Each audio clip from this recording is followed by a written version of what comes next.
Hey, welcome to Story Lab. This week, we're talking about creativity. We'll be taking a look at the story of how everything began.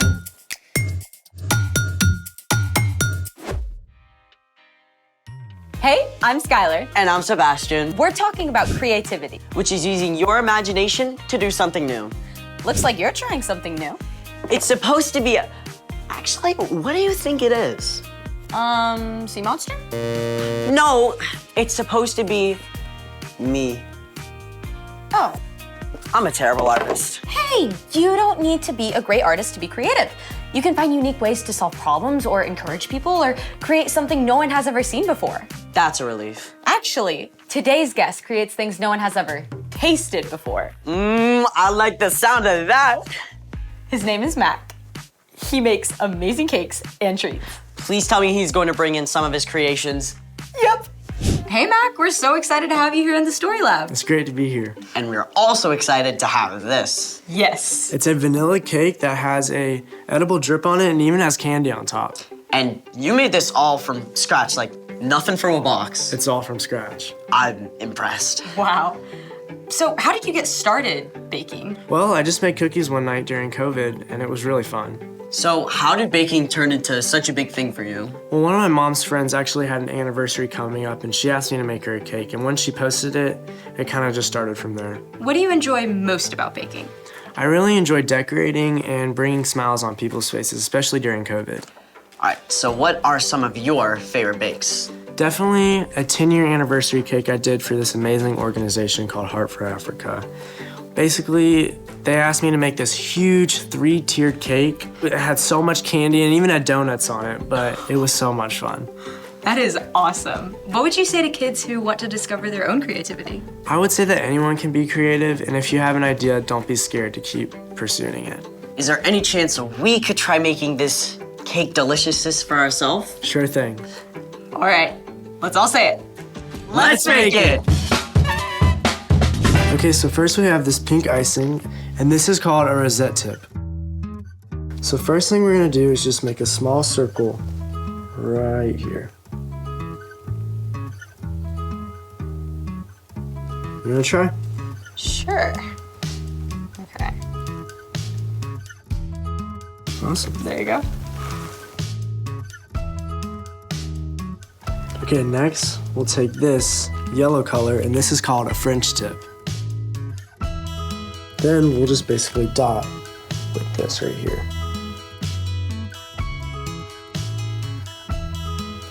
There you go. And there we go. Look at that. Awesome. Next, we have this orange color, and it's just a circle tip. And then we'll basically just use this to fill in any spots that that still have cake.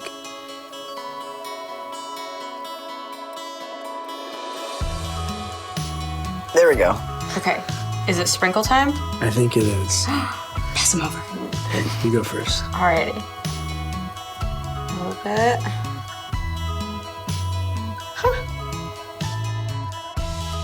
I gotta add some style to it. Absolutely. Well, awesome. Well, Mac, it's been amazing having you in the Story Lab. Thank you for teaching us how to decorate cakes. It's been so much fun. Mac, it is mind-boggling how you can come up with something so incredible from nothing. Speaking of which, it's time for... The story before the story. Today, we're in the first chapter of Genesis, the very first book in the Bible. Usually, we do the story before the story now. But today, there is no story before the story. Because our story starts at the very beginning. Take it away. Hey everyone, I'm Erica. Hey, Erica. I need you to wrap your brain around something that seems impossible. Before time began, there was no time. There was nothing. No breath of air, no sliver of light, no thing to think a thought. Except God. God was in the midst of nothingness, and God had a plan, an immense, breathtaking design in mind. God spoke into that dark nothingness and called out. Let there be light. And there was light, just like a painter splashes color across a canvas. God flooded everything with brilliant light, and God saw. That's good. Then God separated the light from the dark. God called the light day and the dark night.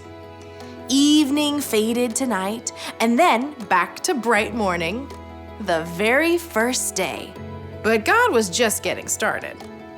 God said, Let there be a huge space between the waters. God made a place for the waters and created a beautiful arching sky above. Day and night made day 2. Then God got to work again and said, Let the water under the sky be gathered into one place. Let dry ground appear. Plains and mountains and valleys rose right up out of the sea. Then God said, Let the land produce plants and trees. Let me tell you, the ground went wild. God saw. That's good. Morning followed evening, day 3. Then God said, Let there be lights in the huge space of the sky. Let them separate the day from the night. God hung up the sun and sent the earth spinning around it.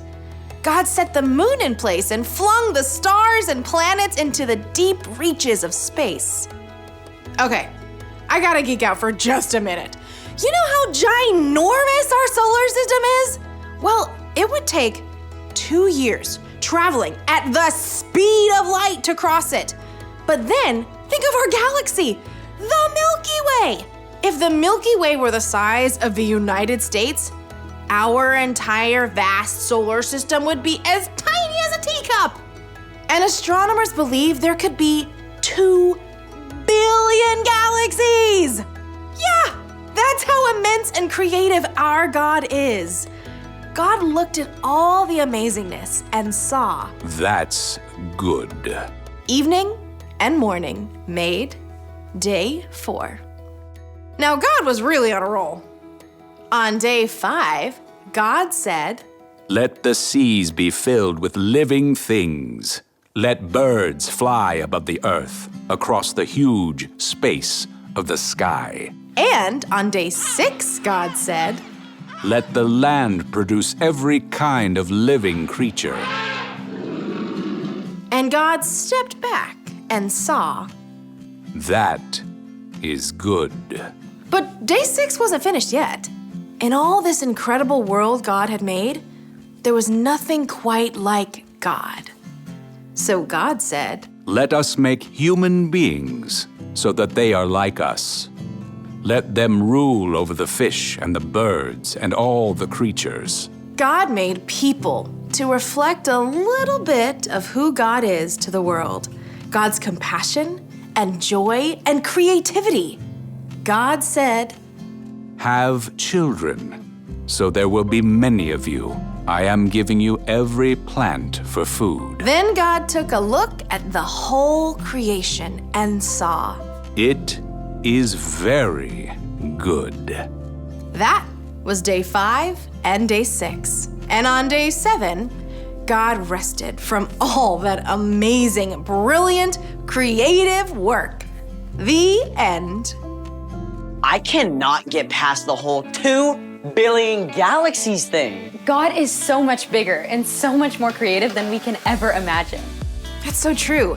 And even though we're such a tiny speck in the big picture, God knows and cares deeply for every single one of us. I mean, He had a big creative plan from the very beginning to one day send Jesus to rescue us. So, What's our part in the story? Well, God made you.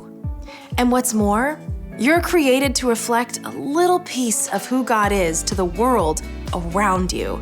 God is endlessly creative, which means that whether or not you feel like it, you are creative. maybe you can paint or draw or make up songs. But maybe your creativity is a little different, like figuring out unique ways to encourage your friends. Or solving complicated problems. Or making peace between people who disagree. creativity can look like so many different things. If you aren't sure how God wired you to be creative, ask God to show you. And ask your friends and family too. Yeah, they may see something that you don't. I think you got it. Guess what? I'll see you next time. Bye, Erica. So here's the thing. God created you so you can be creative. I'm extremely glad that God made Mac to be creative. I know, right? Thanks for joining us in the Story Lab. See you next time. Oh, good. I know. Cheers.